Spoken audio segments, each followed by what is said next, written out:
Honeybees are a critical link in our agriculture. In 2006, some beekeepers began reporting losses of 30 to 90% of their hives.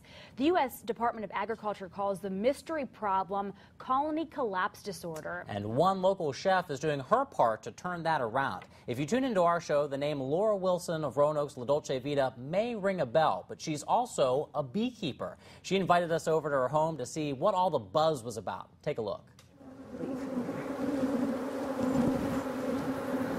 You have 80,000 bees approximately. Why? Right here. Why did you get into this?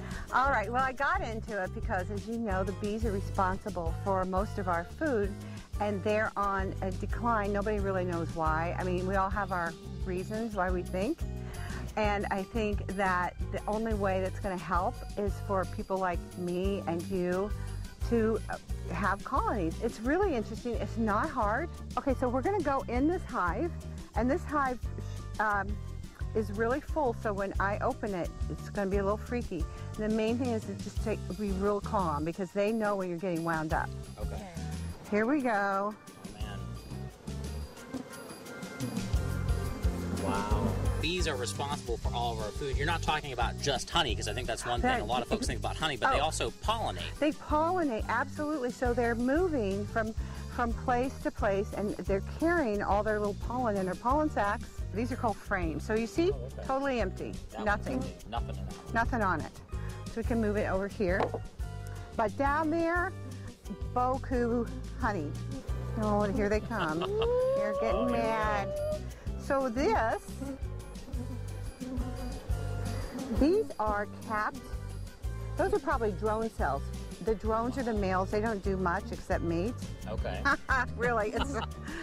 You're not making this up. They don't help. I'm not making that. They don't help clean anything. They just mate with the queen, and then they're pretty much die.